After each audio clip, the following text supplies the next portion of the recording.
नमस्कार दोस्तों, कोरार एडुकेयर में आपका पुनः स्वागत है। हम आशा कर रहे होंगे कि आप लॉकडाउन में भी अपना अध्ययन कार्य को जारी रखे होंगे। आज हम अध्यापक पात्रता परीक्षा की क्लास शुरू करने जा रहे हैं, नया बैच। और नया बैच में जो आज पहली क्लास है वो है बाल मनोविज्ञान पे। तो सबसे पहले हम बाल मनोविज्ञान की परिभाषा, उसके स्वरूप और वो कैसा है क्या है, इसी पर केंद्रित क्लास हम लेंगे। और आपसे पुनः एक बार निवेदन करते हैं कि अगर अभी तक आपने हमारे चैनल को लाइक और सब्सक्राइब नहीं किया है तो ज़रूर कर लीजिए। इसमें प्रतिदिन आपको कम से कम 3 क्लास के वीडियो प्राप्त होंगे टेट के, और उसके बाद में फिर टेस्ट सीरीज भी चलेगी और समय समय पर आपकी जो और समस्याएं होंगी उसका समाधान भी किया जाएगा। तो आइए अब हम लोग अध्ययन करते हैं बाल मनोविज्ञान की। बाल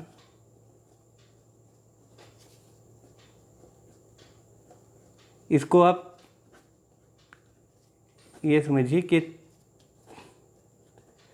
3 शब्दों से बना है मिलके।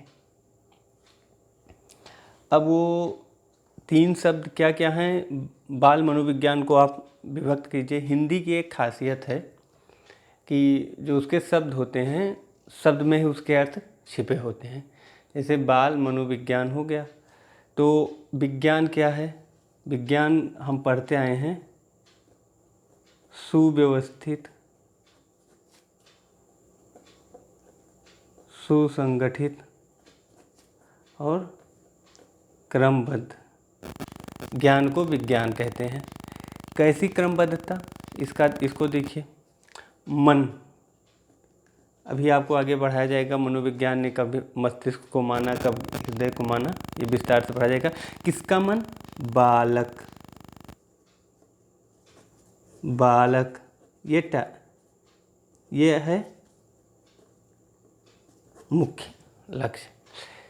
अब बाल मनोविज्ञान की अगर आपसे एक लाइन में कोई परिभाषा पूछे तो बालकों के मन का सुव्यवस्थित, सुसंगठित और क्रमबद्ध ज्ञान बाल मनोविज्ञान कहलाता है।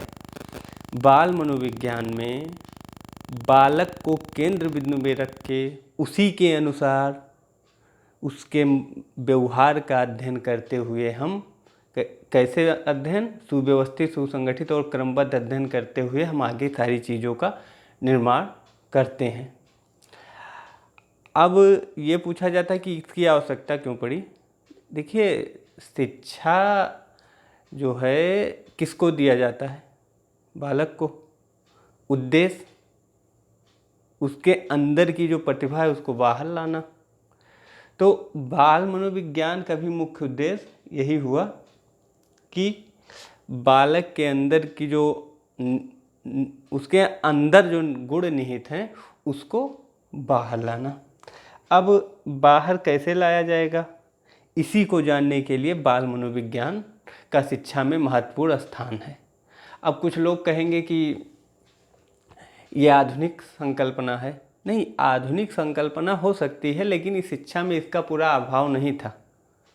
अगर शिक्षा में इसका अभाव होता तो हमारे यहाँ पंचतंत्र की कहानियाँ न लिखी गई होती, बच्चों को खेल खेल में ना पढ़ाया गया होता। देखिए, अध्यापक का सदैव लक्ष्य शिक्षक ही रहा है। अध्यापक का सदैव लक्ष्य जो है बालक ही रहा है। और अब ये अलग बात है कि आधुनिक युग में हम उसको बाल मनोविज्ञान रूप में पढ़ के परिभाषित करते हैं, लेकिन ये कोई ऐसा नहीं है। इसको हम व्यवहार में अगर समझें तो पूरा बाल मनोविज्ञान आप पढ़ जाएंगे और आपको कभी और उबाऊ लगेगा ही नहीं। जैसे हमारे कोई बच्चे ने कहा कि सर सबसे कठिन हमको बाल मनोविज्ञान लगता है। हम कहे कि कठिन है क्या? कठिन तो कुछ है ही नहीं, बस उसको आप अपने जीवन में लाइए। बाल मनोविज्ञान आप अपने यहाँ बच्चे को देखिए। बच्चा किसी के पास ज़्यादा जाता है, किसी के पास कम जाता है। क्यों? क्या वजह है? जिसके पास अगर वो ज़्यादा जाता है तो बच्चे उसके मन के भाव को अच्छे से समझते हैं। जिसके पास बच्चा ज़्यादा खुश रहे, इसका तात्पर्य है कि उसको बाल मनोविज्ञान आता है। अब उसी चीज़ को आपको अध्ययन में पढ़ना है तो कहाँ आपको नहीं आया? आप तो सब कुछ पहले से सीख के बैठे हुए हैं। आपको कुछ सीखना नहीं है, उसको क्या करना है, सुव्यवस्थित, सुसंगठित और क्रमबद्ध करके बस समझ लेना है और उसको आप अपने टेट में उपयोग कर लेना है कि कैसे हमको वो करना है। अब इसको और आसानी से आप समझ जाइए। अब जो बालक को ज़्यादा प्रिय है, बालक जिसको ज़्यादा वो है, तो वो बालक के विकास को अच्छी तरीके से जान जाएगा। उसी प्रकार से बाल मनोविज्ञान क्यों पढ़ रहे हैं आप एक शिक्षक बनेंगे। शिक्षक बनेंगे तो मुख्य लक्ष्य आप बालक ही होगा। इसी को शिक्षा के लिए तो आपकी आवश्यकता है। अगर बालक की शिक्षा की बात ना की जाती तो शिक्षक की आवश्यकता कहाँ रहती। तो अब बालक को शिक्षा देना है तो उसके लिए आपको बाल मनोविज्ञान जानना पड़ेगा। बाल मनोविज्ञान को पाठ्यक्रम में शामिल करने का यही एक मुख्य लक्ष्य है। लक्ष्य यह है कि किसी भी चीज़ को हम कृषि कार्य में आप लीजिए, खेती करते हैं क्या पहले बीज डाल के तब जुताई करते हैं? पहले खेत को तैयार किया जाता है। जिसको पता ही ना हो कि मिट्टी कैसी है, जुताई कैसे करना है, क्या मात्रा में इसमें खाद डालना है, तो खेती अच्छी सी कर पाएगा? कभी नहीं कर पाएगा।